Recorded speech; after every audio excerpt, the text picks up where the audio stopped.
Welcome back students. നമ്മൾ data types operators നിങ്ങൾ assignment എഴുതി. നെക്സ്റ്റ് നമുക്ക് ആ ഡാറ്റ ടൈപ്സിൻ്റെ ഒരു ചെറിയൊരു ഡിസ്ക്രിപ്ഷൻ ഇവിടെ ഒന്നുകൂടെ ഒന്ന് കൊടുക്കുന്നതേ ഉള്ളൂ.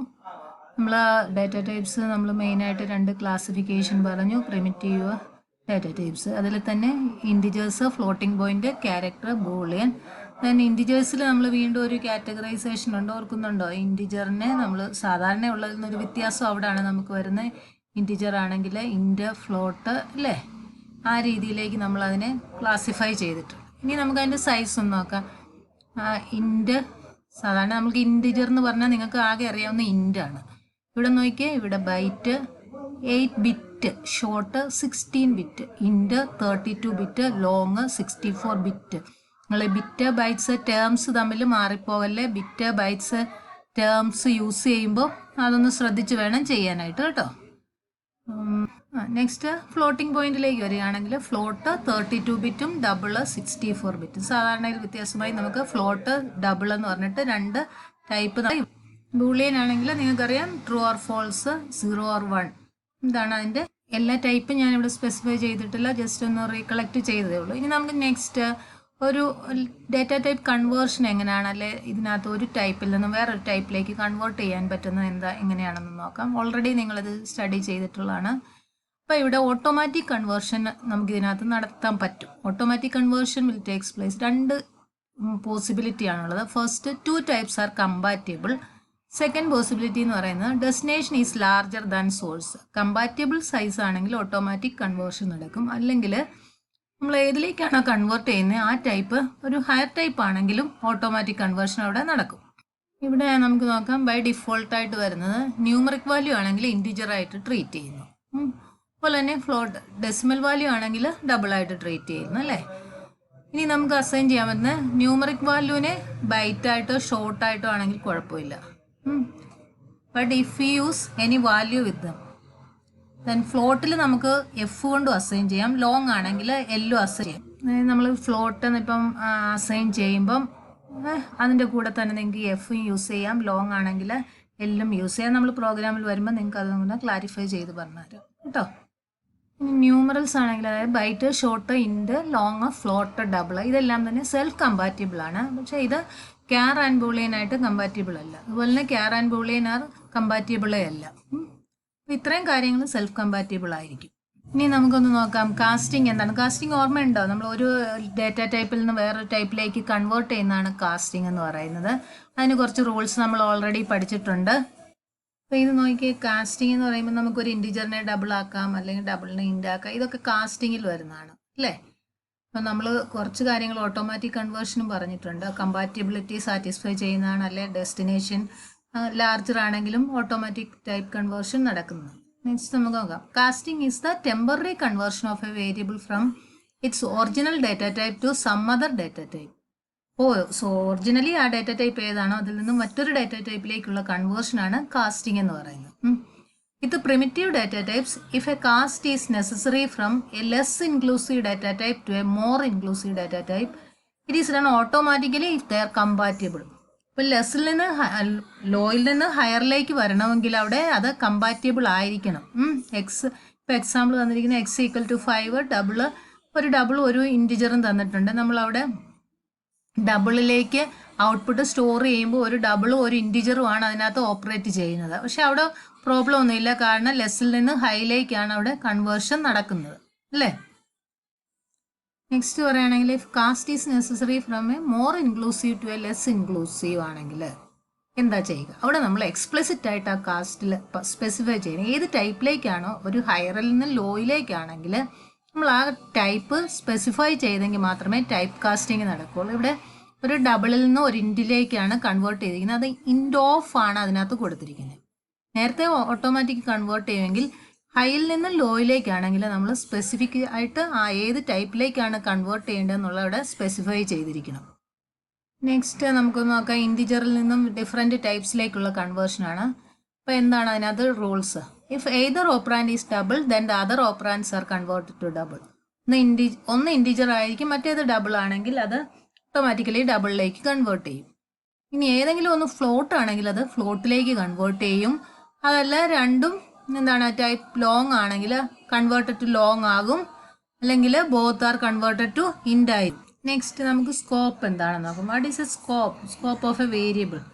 സ്കോപ്പ് ഓഫ് എ വേരിയബിൾ എന്ന് പറഞ്ഞാൽ scope of a variable is the region of a program in which the variable is visible. ഏതൊക്കെ റീജിയനിൽ ആ വേരിയബിൾ വിസിബിൾ ആണോ അതാണ് നമ്മൾ സ്കോപ്പ് എന്ന് പറയുക, അല്ലേ? അപ്പോൾ ഒരു വേരിയബിളിൻ്റെ സ്കോപ്പ് ഇവിടെ ഒരു ബ്ലോക്കിലേക്ക്, ലോക്കൽ വേരിയബിൾ ആണെങ്കിൽ അതിൻ്റെ സ്കോപ്പ് ഒരു ബ്ലോക്കിലേക്ക് അത് ലിമിറ്റ് ചെയ്തിരിക്കും. നെക്സ്റ്റ് നമുക്ക് നോക്കാം ഡിഫറെൻറ്റ് ടൈപ്സ് ഓഫ് വേരിയബിൾസ്. നമുക്ക് വേരിയബിൾസ് സാധാരണ യൂസ് ചെയ്യുന്നുണ്ട് ഒരു പ്രോഗ്രാമിൽ, പക്ഷെ അത് പല ടൈപ്പിലുള്ള വേരിയബിൾ ഉണ്ട്. അതെങ്ങനെയൊക്കെയാണ് അതിൻ്റെ എക്സിസ്റ്റൻസ്, അല്ലെ ഏതൊക്കെ സമയത്ത് അത് നമുക്ക് അവൈലബിൾ ആകും, ഇതിനെയൊക്കെ ബേസ് ചെയ്തിട്ട് വേരിയബിൾസിൻ്റെ ക്ലാസിഫിക്കേഷൻ എന്ന് പറഞ്ഞാൽ മെയിനായിട്ട് local variables, instance variable and class or static variable. എന്താണ് ലോക്കൽ വേരിയബിൾ എന്ന് പറഞ്ഞാൽ നമ്മളൊരു മെത്തേഡിനകത്തോ ഒരു കൺസ്ട്രക്ടറിനകത്തോ ഒരു ബ്ലോക്കിനകത്തോ ഡിക്ലെയർ ചെയ്യുന്ന വേരിയബിൾസ് ആണ് ലോക്കൽ വേരിയബിൾ. അപ്പോൾ അതിന് ആകെ ലൈഫ് എന്ന് പറയുന്ന ആ ഒരു ബ്ലോക്കിനകത്തേ ഉള്ളൂ, അല്ലെ ആ മെത്തേഡിനകത്തേ ഉള്ളൂ, അല്ലെ ഒരു കൺസ്ട്രക്ടറിനകത്താണെങ്കിൽ അതിനകത്ത് മാത്രമേ അതിന് എക്സിസ്റ്റൻസ് ഉള്ളൂ. പുറത്തുനിന്നുള്ള ആൾക്കാർക്ക് അതിന് അവൈലബിൾ ആകുക. എപ്പോഴാണോ നമ്മൾ ഈ മെത്തേഡോ അല്ലെ കൺസ്ട്രക്ടറോ ബ്ലോക്കോ യൂസ് ചെയ്യുക ആ സമയത്ത് അത് ആക്റ്റീവ് ആകും. അത് കഴിയുമ്പോൾ അതിന് ആക്ടിവേഷൻ ഒന്നും ഇല്ല. ആ ഒരു സമയത്തേക്ക് മാത്രം നമുക്ക് അവൈലബിൾ ആകുന്ന വേരിയബിളാണ് ലോക്കൽ വേരിയബിൾ എന്ന് പറയുന്നത്. is created when the method, constructor or block is entered and the variable will be destroyed once it exit the method, constructor or block. അതുകൊണ്ട് തന്നെ ഇവിടെ എന്താ ആക്സസ് മോഡിഫയേഴ്സിൻ്റെ ഒന്നും ആവശ്യമില്ല. Then local variables are visible only within the declared method, constructor or block. Local variables are implemented at stack level internally. ഇതൊക്കെയാണ് നമ്മളൊരു local വേരിയബിളിനെ കുറിച്ച് പറയുക. അപ്പോൾ അതിനകത്ത് മാത്രമേ എക്സിസ്റ്റൻസ് ഉള്ളൂ, പുറത്തില്ല. അതിന് ആക്സസ് വേരിയബിൾസും ആക്സസ് മോഡിഫയേഴ്സ് ഒന്നും യൂസ് ചെയ്യുന്നില്ല. എപ്പോഴാണോ നമ്മളത് ആക്ടിവേഷൻ ആക്കുക ആ സമയത്ത് മാത്രം അത് നമ്മൾ യൂസ് ചെയ്യുന്നു. അതാണ് ഒരു ലോക്കൽ വേരിയബിൾ. നെക്സ്റ്റ് നമ്മൾ സാധാരണ യൂസ് ചെയ്യാത്തതായിരിക്കും ഒരു പക്ഷേ ഇൻസ്റ്റൻസ് വേരിയബിൾ. നമ്മൾ ഇൻസ്റ്റൻസ് എന്ന് പറഞ്ഞാൽ എന്താ, ഒബ്ജക്റ്റ് നമ്മൾ ക്രിയേറ്റ് ചെയ്യുന്നതാണ് ഇൻസ്റ്റൻസ് എന്ന് പറയുന്നത്, അല്ലേ? നമ്മളൊരു ക്ലാസ് ക്രിയേറ്റ് ചെയ്യുന്നു, ആ ക്ലാസ്സിനോട് അസോസിയേറ്റ് ചെയ്തൊരു ഒബ്ജക്റ്റ്, അതാണ് നമ്മൾ റൺ ടൈം ഇൻസ്റ്റൻസ് ആണ് ഒബ്ജക്റ്റ് എന്നൊക്കെ പറയുന്നത്. അപ്പോൾ ഇൻസ്റ്റൻസ് വേരിയബിൾ എന്ന് പറയുന്നത് അസോസിയേറ്റ് ചെയ്യുന്നത് നമ്മൾ ഒബ്ജക്റ്റ് ക്രിയേഷനോട് കണക്ട് ചെയ്തിട്ടാണ്. അപ്പോൾ അതിനോട് കണക്ട് ചെയ്താണ് നമ്മൾ ഈ ഇൻസ്റ്റൻസ് വേരിയബിൾ എന്ന് പറയുന്നത്. എപ്പോഴാണോ ഒബ്ജക്റ്റ് ക്രിയേറ്റഡ് ആകുന്നത് അതിനോട് കണക്റ്റഡ് ആയിട്ട് വേരിയബിൾസ് ക്രിയേറ്റ് ചെയ്യുന്നു, ആ സമയത്താണ് അത് ആക്ടിവേഷൻ ആകുക. Declared in A class but outside A method, constructor or any block. അതുപോലെ തന്നെ സ്പേസ് അലോക്കേഷനും ഉണ്ട്. Space is allocated for an object in the heap.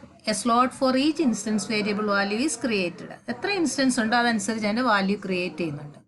ഇപ്പം പിന്നെ നമ്മൾ സാധാരണ CPP നിങ്ങൾ യൂസ് ചെയ്യുമ്പോൾ ഇപ്പോൾ സ്റ്റുഡൻ്റ് എന്ന് പറയുന്ന ക്ലാസ്സിന് S1 എന്നൊരു ഒബ്ജക്റ്റ്, സ്റ്റുഡൻറ്റ് S1 എന്ന് പറയുമ്പോൾ ഒബ്ജക്റ്റ് ക്രിയേഷൻ ആകുമെങ്കിൽ ഇവിടെ സ്റ്റുഡൻറ്റ് S1 എന്ന് പറഞ്ഞാൽ ഒബ്ജക്റ്റ് ക്രിയേഷൻ കംപ്ലീറ്റ് ആകുന്നില്ല. ഇനി നമ്മൾ അതിനെ മെമ്മറി അലോക്കേഷൻ കൊടുക്കണമെങ്കിൽ ഇവിടെ ഒരു ന്യൂ ഓപ്പറേറ്ററും കൂടെ യൂസ് ചെയ്യുമ്പോഴാണ്. അത് പുറകെ വരുന്ന ക്ലാസ്സുകളിൽ പറയും. അപ്പോൾ ആ രീതിയിൽ നമ്മൾ ഇൻസ്റ്റൻസ് ക്രിയേറ്റ് ചെയ്യുമ്പോഴാണ് ഇത് ആക്ടിവേഷൻ ആകുന്നത്. അത് കഴിയുമ്പോൾ അത് ഡിസ്ട്രോയ് ചെയ്യുകയും ചെയ്യും. ഓക്കെ, ഇതാണ് നമ്മൾ ഇൻസ്റ്റൻസ് വേരിയബിളിനെ കുറിച്ച് പറയുന്നത്. പക്ഷെ അത് മറ്റേതിന് വ്യത്യാസമായിട്ട് ഇവിടെ എന്ത് യൂസ് ചെയ്യാം, നമുക്ക് ആക്സസ് മോഡിഫയേഴ്സ് ഇവിടെ യൂസ് ചെയ്യാൻ പറ്റും, അല്ലേ? നമ്മളൊരു ഒബ്ജക്റ്റിനോട് അസോസിയേറ്റ് ചെയ്തായതുകൊണ്ട് തന്നെ ലോക്കൽ വേരിയബിൾ ആയിരുന്നു, അതിന് നമുക്ക് ആക്സസ് മോഡിഫയേഴ്സിൻ്റെ ആവശ്യമില്ല. ഇവിടെ ഇൻസ്റ്റൻസ് വേരിയബിൾ ആയതുകൊണ്ട് തന്നെ ഇതിന് നമുക്ക് ആക്സസ് മോഡിഫയേഴ്സിനെ യൂസ് ചെയ്യാൻ പറ്റും.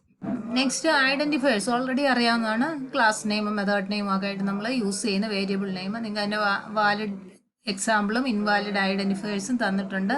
അതുപോലെ തന്നെ നമ്മൾ ലിറ്ററൽ പഠിച്ചിട്ടുണ്ട്. കോൺസ്റ്റൻ്റ് ആണ്. ലിറ്ററലിലേക്ക് നമ്മൾ വരുമ്പോൾ കോൺസ്റ്റന്റ് വാല്യൂ ആണ് ലിറ്ററൽ വെച്ചിട്ട് ക്രിയേറ്റ് ചെയ്യുക. അതിന് എക്സാമ്പിൾ ഇതെല്ലാം നിങ്ങൾ ഓൾറെഡി പഠിച്ച സംഭവങ്ങൾ ജസ്റ്റ് ഒന്ന് റിവൈൻഡ് ചെയ്ത് പോവുകയാണ് കേട്ടോ. ഇനിയും കൺട്രോൾ സ്റ്റേറ്റ്മെൻറ്റ്സ് ഏതൊക്കെയാണ്? മെയിനായിട്ട് നമുക്കറിയാം സെലക്ഷൻ ഉണ്ട്, ഐറ്ററേഷൻ ഉണ്ട്, ജംപ് സ്റ്റേറ്റ്മെൻ്റ് ഉണ്ട്. ഇതാണ് മെയിനായിട്ട് നമ്മൾ യൂസ് ചെയ്യുന്ന കൺട്രോൾ സ്റ്റേറ്റ്മെൻറ്റ്സ് എന്ന് പറയുന്നത്. ഇതിൽ ഓരോന്നിലും ക്ലാസിഫിക്കേഷൻ വരുമ്പം സെലക്ഷൻ സ്റ്റേറ്റ്മെൻറ്റ് എന്ന് പറഞ്ഞാൽ അതിനകത്ത് സെലക്ഷൻ സ്റ്റേറ്റ്മെൻ്റ് ഉണ്ട്, സ്വിച്ച് ഉണ്ട്, അല്ലേ? നിങ്ങളെല്ലാം പഠിച്ചതാണ്. ഇഫ് എൽസ് ഇഫ് ലാഡർ ഇതൊക്കെ തന്നെയാണ്. ഇഫ് സ്റ്റേറ്റ്മെൻറ്റിൽ നമ്മൾ സിമ്പിൾ ഇഫ് ഉണ്ട്, ഇഫ് എൽസ് ഉണ്ട്, ഇഫ് എൽസ് ഇഫ് ലാഡർ ഉണ്ട്, നെസ്റ്റഡ് ഇഫ് ഉണ്ട്. ഇത് ഓൾറെഡി പഠിച്ചതായതുകൊണ്ടാണ് സ്പീഡപ്പ് ചെയ്ത് പോകും. ഇതൊന്ന് നോക്കിയാൽ സിൻടാക്സ് ഇഫ് കണ്ടീഷൻ ട്രൂ ആണെങ്കിൽ സ്റ്റേറ്റ്മെൻറ്റ് ബ്ലോക്ക് എക്സിക്യൂട്ട് ചെയ്യും. ഇതെല്ലാം നിങ്ങൾക്ക് ഓർമ്മയുണ്ടാകേണ്ടതാണ്. നെക്സ്റ്റ് നമ്മൾ ഇഫ് എൽസ് ഇഫ് ഇത് ഓർമ്മയുണ്ടായിരിക്കും, അല്ലേ? ഇഫ് കണ്ടീഷൻ ട്രൂ ആണെങ്കിൽ ഈ സ്റ്റേറ്റ്മെൻറ്റ് ബ്ലോക്ക്, കണ്ടീഷൻ ഫോൾസ് ആണെങ്കിൽ ഈ എൽസ് പാർട്ടിൽ സ്റ്റേറ്റ്മെൻറ്റ് ബ്ലോക്ക്. ഈ രീതിയിലായിരിക്കും ഇതിൻ്റെ എക്സിക്യൂഷൻ. ഇഫ് എൽസ് ആണിത്. ഇതിനെ തന്നെ മൾട്ടിപ്പിൾ സ്റ്റേറ്റ്മെൻറ്റ് നമ്മൾ പലയിടത്തും യൂസ് ചെയ്യുന്നുണ്ട്. ഇവിടെ ഇഫ് കണ്ടീഷൻ, ഈ കണ്ടീഷൻ ട്രൂ ആണെങ്കിൽ ഈ സ്റ്റേറ്റ്മെൻറ്റ് ബ്ലോക്ക്. എൽസ് വീണ്ടും ഒരു കണ്ടീഷൻ ചെക്ക് ചെയ്യാനുണ്ടെങ്കിൽ എൽസ് ഇഫ് ഈ കണ്ടീഷന് യൂസ് ചെയ്യുക, അവിടെ സ്റ്റേറ്റ്മെൻറ്റ്. വീണ്ടും നമുക്ക് ഒരു കണ്ടീഷനും കൂടെ ഉണ്ടെങ്കിൽ അവിടെ ഈ കണ്ടീഷൻ യൂസ് ചെയ്യുക, സ്റ്റേറ്റ്മെൻറ്റ്സ്. ലാസ്റ്റാണ് നമ്മൾ എൽസ് യൂസ് ചെയ്യുന്നത്. ഇപ്പോൾ നമ്മളൊരു ഗ്രേഡൊക്കെ കാൽക്കുലേറ്റ് ചെയ്യാനായിട്ട് ആദ്യം നമുക്ക് നോക്കാം. ഗ്രേഡ് എന്ന് പറയുന്നത് ഗ്രേറ്റർ ദാൻ 90 ആണെങ്കിൽ ഓക്കെ ഡിസ്റ്റിങ്ഷൻ ആണെന്ന് പറയാം. അതല്ല അതിനെക്കാട്ടി 80 കൂടുതലാണോ എന്ന് നോക്കണമെങ്കിൽ അടുത്ത സ്റ്റേറ്റ്മെൻറ്റിലേക്ക് വരാം. വീണ്ടും അടുത്തത് നമുക്ക് നോക്കണമെങ്കിൽ ഒരു അടുത്തതിലേക്ക് വരാം. ഓക്കെ, ഈ രീതിയിലായിരിക്കും. പിന്നെ ഒന്നും ഇല്ലാതെ നമ്മളിപ്പം ഫെയിലിയർ ആണ് വരേണ്ടതെങ്കിൽ അങ്ങനെയൊക്കെ ലാസ്റ്റ് വരുമ്പോഴാണ് നമ്മൾ എൽസ് കണ്ടീഷനൊന്നും ഇല്ലാതെ യൂസ് ചെയ്യുന്നത്. എല്ലാം പഠിച്ചത് തന്നെയാണ്, അത് വീണ്ടും സ്പീഡപ്പ് ചെയ്തു പോകും.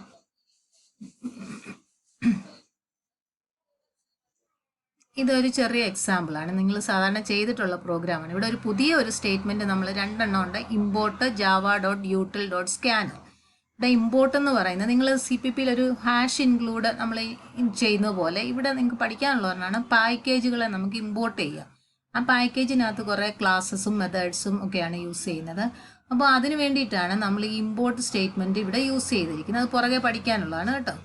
ഇനി ആ ഇമ്പോർട്ട് യൂസ് ചെയ്യാനുള്ള റീസൺ, ഇവിടെ സ്കാനർ എന്ന് പറഞ്ഞിട്ടൊരു ക്ലാസ്, അതിൻ്റെ ഒരു ഒബ്ജക്റ്റ് ഞാൻ യൂസ് ചെയ്തിട്ടുണ്ട്. അതായത് ന്യൂ സ്കാനർ system.in.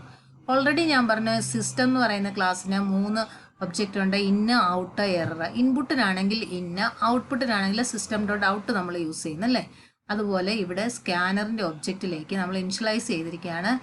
സ്കാനർ എന്ന് പറയുന്ന കൺസ്ട്രക്ടർ യൂസ് ചെയ്തിട്ട് ഇൻപുട്ടിനെയാണ് അവിടെ ഇനിഷ്യലൈസ് ചെയ്തിരിക്കുന്നത്. അപ്പോൾ അത് വെച്ചിട്ട് നമുക്ക് കീബോർഡിൽ നിന്ന് റീഡ് ചെയ്യാൻ വേണ്ടിയിട്ടാണ് ഈ ഒരു ക്ലോസ് ഇവിടെ യൂസ് ചെയ്തിരിക്കുന്നത് കേട്ടോ. ഇവിടെ നോക്കിയേ, പ്രിൻ്റെല്ലാം ഏതെങ്കിലും ഒരു ഡേ എൻ്റർ ചെയ്യുക, അത് ഇതിലേക്ക് സ്റ്റോർ ചെയ്യുന്നു. ഡേ =0, അത് ഏതാണെന്ന് വെച്ചാൽ അതനുസരിച്ച് നോക്കുക. അതിൻ്റെ കറസ്പോണ്ടിങ് പ്രിൻറ്റ് സ്റ്റേറ്റ്മെൻ്റ് ആണ് ഇവിടെ കിട്ടുന്നത്. ബാക്കി നിങ്ങൾക്ക് അറിയാവുന്ന ലോജിക്ക് തന്നെയാണ്. ഇത് കീബോർഡിൽ നിന്ന് റീഡ് ചെയ്യാനായിട്ടുള്ള ഒരു ജാവയിലെ ഒരു സ്റ്റേറ്റ്മെൻ്റ് ആണ്. സ്കാനർ വെച്ചിട്ട് നമുക്ക് റീഡ് ചെയ്യാം.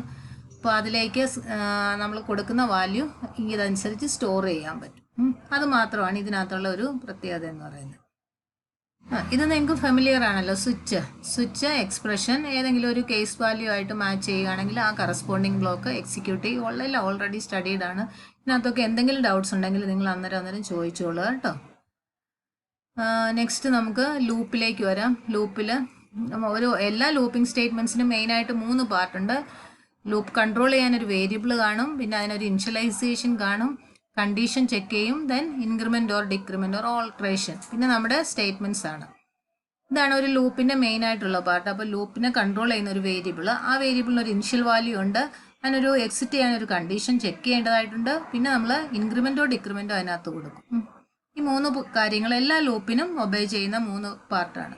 അപ്പോൾ 3 category: while, do while, for. ഇതൊന്നും ഇനി എക്സ്പ്ലനേഷൻ്റെ ആവശ്യമേ ഇല്ലാത്തതാണ്. ഡൗട്ടുകൾ ഉണ്ടെങ്കിൽ മാത്രം ചോദിച്ചോളൂ കേട്ടോ. ഇതെല്ലാം എക്സാമ്പിളാണ് ഒരു വൈൽ ലൂപ്പിൻ്റെ. നിങ്ങൾക്ക് മനസ്സിലായില്ലെങ്കിൽ ഞാൻ വെറുതെ ഒന്ന് കാണിക്കുന്നതേ ഉള്ളൂ. ഇത് നോക്കിക്കൊള്ളുക കേട്ടോ. While, do statement, block of statement, while loop. ഇത് ഒരു കാര്യം ശ്രദ്ധിക്കേണ്ടത്, ഇവിടെ ഡൗട്ട് ഉണ്ടെങ്കിൽ ചോദിച്ചോണം കേട്ടോ. പിന്നെ നമുക്കുള്ള പ്രശ്നം എന്ന് വെച്ചാൽ ഇതിനകത്ത് ഓർമ്മയുണ്ടോ എന്താണ് എൻട്രി കൺട്രോളും എക്സിറ്റ് കൺട്രോളും ഒക്കെ, ആ ഒരു കാര്യം മാത്രം ഓർത്താൽ. പിന്നെ ഇവിടെ ഒരു ജംപ് സ്റ്റേറ്റ്മെൻറ്റ് പറഞ്ഞിട്ടുണ്ട്. അതിനകത്ത് ബ്രേക്ക്, കണ്ടിന്യൂ, റിട്ടേൺ. ബ്രേക്ക് എന്ന് പറയുമ്പോൾ ലൂപ്പിൽ നിന്ന് ബ്രേക്ക് ചെയ്യുക. കണ്ടിന്യൂ എന്ന് പറഞ്ഞാൽ rest of the statement skip ചെയ്തിട്ട് നെക്സ്റ്റ് ഐറ്ററേഷൻ സ്റ്റാർട്ട് ചെയ്യുക. റിട്ടേൺ ആണെങ്കിൽ കോൾ ചെയ്യുന്നിടത്തേക്ക് തന്നെ റിട്ടേൺ ചെയ്യുക. ഈ 3 കാര്യങ്ങളാണ് ഇതിനകത്ത്. ഇതെല്ലാം പഠിച്ചതാണ്. അതുകൊണ്ട് നിങ്ങൾ ജസ്റ്റ് ഇതിലേക്കൊന്ന് പോകുക. ബ്രേക്ക് സ്റ്റേറ്റ്മെൻ്റ് ഉണ്ട്, continue, next return statement. Doubt ഉണ്ട് ഇതെല്ലാം ചോദിച്ചോളൂ കേട്ടോ. പിന്നെ ഒരു കാര്യം കൂടി, നിങ്ങളൊരു 2 പ്രോഗ്രാം ഒന്ന് റൈറ്റ് ചെയ്തുകൊണ്ട് വെക്കണം. ഒന്ന് ഒരു ഗ്രേഡ് കാൽക്കുലേറ്റ് ചെയ്യാനുള്ള പ്രോഗ്രാമും, പിന്നെ ഒന്ന് ആംസ്ട്രോങ് നമ്പർ ആണോ ഒന്ന് ചെക്ക് ചെയ്യാനുള്ള ഒരു പ്രോഗ്രാമും നിങ്ങളൊന്ന് എഴുതി വെക്കുക. പിന്നെ നെക്സ്റ്റ് നമുക്ക് ഡിസ്കഷനിൽ അതെടുക്കാം. കാരണം ഈ ലൂപ്പിംഗ് സ്റ്റേറ്റ്മെൻറ്റുമായിട്ട് നിങ്ങളൊന്ന് ഫെമിലിയർ ആകാൻ വേണ്ടിയിട്ടാണ്. ഇതെല്ലാം ഓൾറെഡി പഠിച്ച കാര്യങ്ങൾ റിവൈസ് ചെയ്യുകയാണ്. നെക്സ്റ്റ് നമ്മൾ ക്ലാസ്സിലേക്കാണ് പോകേണ്ടത്. അത് നമുക്ക് നെക്സ്റ്റ് ക്ലാസ്സിൽ കാണാം. Okay students, thank you.